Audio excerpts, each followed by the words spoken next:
Assalamualaikum dan salam Sarawak Maju Makmur bersama saya Lia Amira Anwarigos. Tumpuan berita.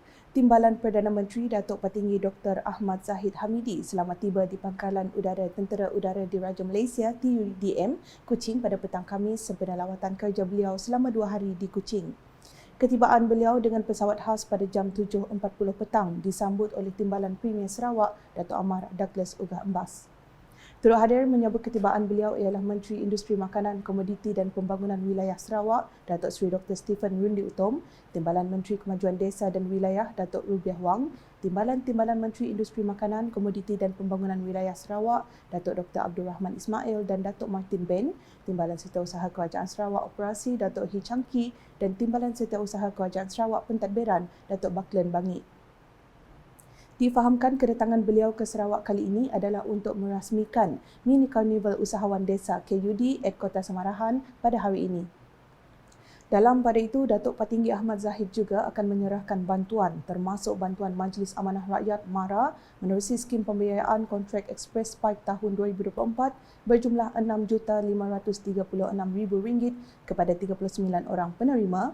Bantuan pihak berkuasa kemajuan pekebun kecil perusahaan getah RISDA menerusi program keusahawanan Sarawak tahun 2024 berjumlah RM3,832,500 kepada 537 orang penerima dan bantuan bahagian pembangunan usahawan desa UDKKDW menerusi skim pembiayaan ekonomi desa SPED berjumlah RM889,000 kepada 6 orang penerima. Selain daripada itu, program ini juga akan dimeriahkan lagi dengan penggunaan baucer penggalak jualan yang keseluruhannya bernilai RM30,000 dan akan diberikan secara percuma kepada semua pengunjung untuk memeriahkan aktiviti jualan usahawan yang menyertai program mini KUD at Kota Samarahan kali ini. Datuk Petinggi Ahmad Zahid dijangka kembali ke Kuala Lumpur kira-kira jam 5.30 petang ini. Di Sibu, bantuan kesihatan yang disalurkan Kerajaan Sarawak kepada warga emas yang memiliki kenyalang Gold Card KGC sebanyak RM3,000 akan dipinda tahun ini. Menteri Pembangunan Wanita, Kanak-kanak dan Kesejahteraan Komuniti Sarawak, Datuk Seri Fatimah Abdullah berkata, Kementerian mengambil keputusan sedemikian susulan terdapat keluhan daripada segelintir pemegang kad tersebut yang tidak menikmati sebarang faedah daripada bantuan tersebut. Justru katanya pindaan itu nanti akan membolehkan pemegang KGC menggunakan bantuan itu untuk mendapatkan rawatan kesihatan di hospital-hospital swasta yang menjadi rakan strategik KGC. So kita insya-Allah buat pindaan, kita kurangkan bantuan ihsan kematian, tetapi masa hidup yang punya kenyalang Gold Card itu nanti kita sarankan supaya bantuan yang diterima itu dalam bentuk bantuan rawatan kesihatan. That means for medical fees. Beliau berkata demikian semasa menyempurnakan Majlis Sejambak Kasih Tahun Baru Cina 2024 bagi bahagian Sibu pada Khamis. Seramai 100 orang penerima menerima sumbangan berbentuk wang tunai dan hamper dalam majlis tersebut. Dalam pada itu, beliau memberitahu Kerajaan Negeri melalui Jabatan Kebajikan Masyarakat telah memperuntukkan sebanyak RM765,600 dalam Majlis Sejambak Kasih seluruh Sarawak. Sementara itu, di Belawai, Sekolah Kebangsaan SK Abang Gesa bakal mempunyai satu dewan terbuka yang baharu untuk kegunaan penganjuran aktiviti oleh pihak sekolah, para pelajar dan ibu bapa pada masa akan datang. Ahli Parlimen Tanjung Manis Insinyur Yusof Abdul Wahab memberitahu keputusan tersebut dibuat setelah mendapati keadaan sekolah itu yang tidak lengkap dari segi dewan besar khas untuk penganjuran aktiviti. Saya melihat sekolah ini seperti juga sekolah-sekolah lain. Memang ada kekurangan. Sekolah yang sebegini besar, tak ada dewan yang sempurna. Yang ada pun dewan makan sebegini. Tapi dalam majlis di sini kita susah, tengoklah, lihatlah. Sampai ke belakang penuh. Sampai keluar pun ada juga. Cukup kedau. Belum lagi semua ibu bapa yang datang. Belum lagi ibu bapa yang lain yang tidak terlibat dengan khatam Al-Quran. Kalau semua datang, mungkin tak cukup dewan tu.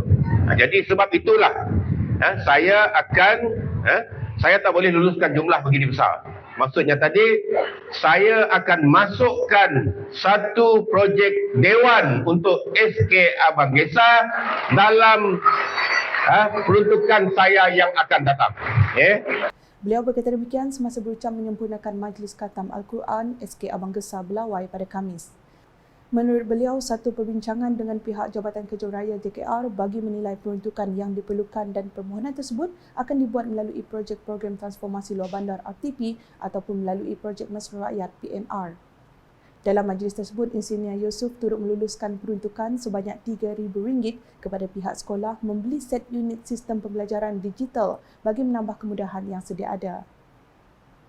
Paparan seterusnya, prihatin dengan kejadian yang menimpa penduduk yang terjejas akibat kebakaran, Ahli Dewan Undangan Negeri Adun Pantai Damai Datuk Dr. Abdul Rahman Junaidi telah menyantuni penduduk berkenaan di Kampung Pulau Hilir pada Rabu. Dalam masa sama, beliau yang juga Timbalan Menteri Utiliti dan Telekomunikasi Utiliti Sarawak turut menghulurkan sumbangan kepada mangsa kebakaran. Menurut laporan, tiada sebarang kejadian tidak diingini berlaku dan tindakan pantas pihak bomba telah berjaya memadamkan kebakaran tersebut. Dalam program berasingan, Datuk Dr. Abdul Rahman telah menyampaikan sumbangan kepada 2 penerima di Kampung Telaga Air. Beliau bersama skuad Prihatin Pantai Damai memberikan sumbangan tersebut untuk membantu meringankan beban yang dihadapi penerima dan keluarga mereka. Berikut pula di Meradong, kerja-kerja menaik taraf halaman di 2 buah rumah panjang iaitu Rumah Panjang Maja dan Rumah Panjang Ujang telah siap sepenuhnya. Sehubungan dengan itu, satu majlis ringkas penyerahan projek tersebut telah diadakan dan disempurnakan oleh Ahli Dewan Undangan Negeri Adun Meradong, Datuk Ding Kwong Hing pada Khamis.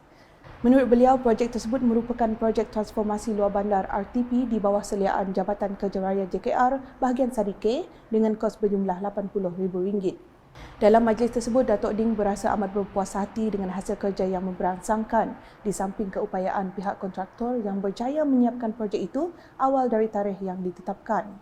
Selepas majlis, beliau berkesempatan meninjau pelaksanaan satu lagi projek RTP iaitu projek menaik taraf tempat letak kenderaan dan menyimen jalan utama di Sekolah Kebangsaan SK Rentap yang menelan perbelanjaan berjumlah RM100,000. Sekian edisi Tengah Hari bersama saya Lia Amira. Berita lebih lanjut boleh didapati di semua platform media sosial UKAS termasuk portal ukas.sarawak.gov.my dan UKAS Channel di YouTube. Mengakhiri buletin dengan paparan ketibaan Timbalan Perdana Menteri Datuk Petinggi Dr. Ahmad Zahid Hamidi di Pangkalan Udara TUDM Kuching pada petang Khamis sempena lawatan kerja beliau selama 2 hari di Sarawak. #Saluran Informasi Rakyat, Salam UKAS.